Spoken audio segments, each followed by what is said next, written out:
তো আর অপেক্ষা নয়, এবার ঢুকে পড়ি গঙ্গার ধারে গড়ে ওঠা এই গঙ্গালহরী শিব মন্দিরে। আর দেখি কি সেই টান যা বারবার মানুষকে এখানে টেনে আনে।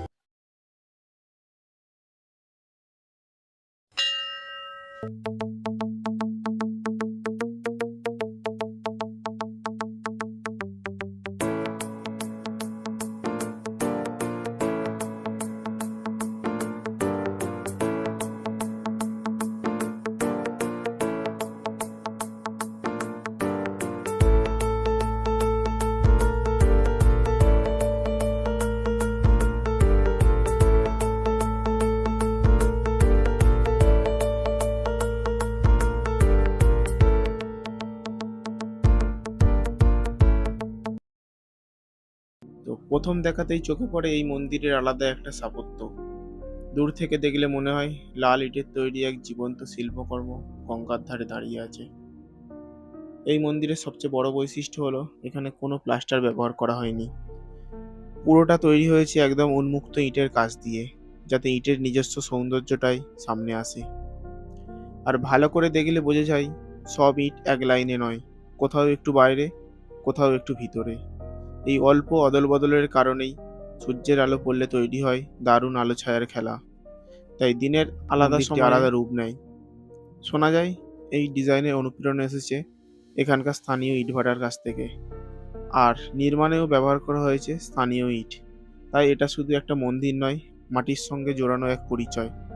পুরো স্থাপনাটাই প্রকৃতির সঙ্গে মিলিয়ে তৈরি করা হয়েছে। নদী, প্রকৃতি আর স্থাপত্য সব মিলেই এক শান্ত পরিবেশ তৈরি হয়েছে এখানে। তো এই ছিল গঙ্গালহরী শিব মন্দিরের গল্প। এবার ঠাকুর মশাইয়ের কাছ থেকে জেনে নেওয়া যাক মন্দির খোলা ও বন্ধের সময় ও সন্ধ্যা আরতি কখন হয়। बोलिए मंदिर कब खुला रहता है, कितने टाइम? यह मंदिर काली चरणपुर नया शिव मंदिर है। ये मंदिर सुबह मॉर्निंग में 6 बजे से 12 बजे तक खुलता है। 12 बजे के बंद होने के बाद फिर 4 बजे खुलता है।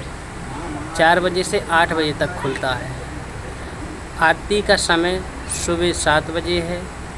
फिर आरती का समय शाम को 7 बजे है। 8 बजे बंद होता है शाम को। और बंद कब रहता है गौन होने से? बंद जिस दिन मंदिर या तो 365 दिन मतलब चालू रहता है, खुला रहता है रोज। जब ऊपर ये वो पड़ता है ग्रहण, उसी दिन मंदिर बंद रहता है। बकाया 365 दिन खुला रहता है। 77 777 18 18 66 66 37 37 83। 83। আচ্ছা, এই নম্বরে যদি কেউ যদি টোটো না পায় এখান থেকে যাওয়ার সময় এই নম্বরে ফোন করলে পাওয়া আমি যাবে? সবসময় এখানটা মন্দিরে মন্দিরে গেলে- যে মন্দিরে যে ডুডুই বাজায় হ্যাঁ। আমার সঙ্গে যোগাযোগ করে নাম না জানলো যে ডুডুই বাজায় ওকে যদি বাই চান্স কেউ এসে যদি ফেসে যায় রাত্রেবেলা যে বা ওখান থেকে আসতে চাইলে আসতে পারে। রিজার্ভ করে নিয়ে এলে একটু বেশি টাকা লাগবে। হ্যাঁ। এখানটায় 20 টাকা ভাড়া চলে আসবে। আর এমনি ডায়মন্ডের কোথা থেকে আসে? ওই হাজি নাকি ওই কোবারহাট থেকে আসে, অপারেট থেকে হাজি বিরিয়ানি দোকানের কাছ থেকে আসে। স্টেশন বাজারের কাছ থেকে। আর স্টেশন বাজারে ওই ঢালে যে প্রথম একদম সোজাসুজি যে ঢাল, ওই ঢালের তেমাতা নিয়ে এলে ওখান থেকে পেয়ে যাবে। ডাইরেক্ট টোটো চলছে 20 টাকা। আর বিশেষ করে যারা এই শ্রাবণ মাসে বাঘ নিয়ে বাবার মাথায় জল ঢালতে আসবেন তাদের জন্য একটা গুরুত্বপূর্ণ তথ্য। একমাত্র সোমবারই সারাদিন বাবা মহাদেবের মাথায় জল ঢালা যায়। তবে সপ্তাহের বাকি দিনগুলিতে কিছু নিয়ম রয়েছে। বিকালে বাবা মহাদেবের সিঙ্গার সেবা চলাকালীন জল ঢালা বন্ধ থাকে। তাই আসার আগে এই সময়গুলো জেনে নিলে দর্শন ও পুজো করতে আরো সুবিধা হবে। शिव जी हैं। शिव जी के बारे में बताया जा रहा है कि ध्याये नित्यम महेशम। शिव जी का निरंतर प्रत्येक दिन ध्यान करो। ध्याये नित्यम महेशम रजति गिरिनिभम चारु चंद्रावतंसम। वो रजति मतलब कि चंद्रमा के समान प्रकाशित है। चंद्रावतंसम, सिर पे उनके चंद्रमा सुशोभित है। पंचवक्त्रम त्रिनेत्रम, 5 वक्त्र के साथ त्रिनेत्रधारी महाकाल शिव शंकर जो हमारे शिव जी हैं, उनके त्रिनेत्र कहते हैं पंचवक्त्रम त्रिनेत्रम। आप शिव जी का जो तीसरा नेत्र है, जब तीसरा नेत्र कभी भी जैसे हम लोग अपना 2 नेत्र का उपयोग करते हैं, ऐसे शिव जी के भी 2 नेत्र हैं। ऐसा नहीं कि शिव जी के 3 नेत्र ही हैं। वो तीसरा नेत्र विनाश काल है। आप अत्यंत क्रोध आने पे वो तीसरा नेत्र खोलते हैं। वो हमेशा तीसरा नेत्र नहीं खुला रहता कि आप लोग सोचते हैं कि शिव जी के त्रिनेत्र हैं। त्रिनेत्र हैं, उपयोगिक 2 हैं। एक काल के समय आता है, जब अत्यंत क्रोध अवस्था में आते हैं, तब उस तीसरे नेत्र का उपयोग होता है।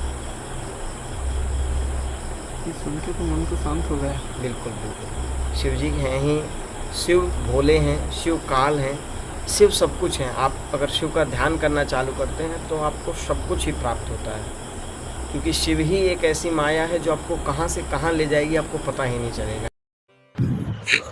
ভিডিওটা শেষ করার আগে একটা অনুরোধ রইল, যদি কোনোদিন গঙ্গালহরী শিব মন্দিরে আসেন তাহলে শুধু দর্শন করেই ফিরে যাবেন না, কয়েকটা মিনিট সময় নিয়ে গুরুজির সঙ্গে অবশ্যই কথা বলবেন। ওনার কথার মধ্যে এমন এক শান্তি আর গভীরতা রয়েছে যা মনকে স্পর্শ করে। হয়তো সেই কয়েকটা মুহূর্ত আপনার এই সফরটাকে আরও অর্থপূর্ণ করে তুলবে।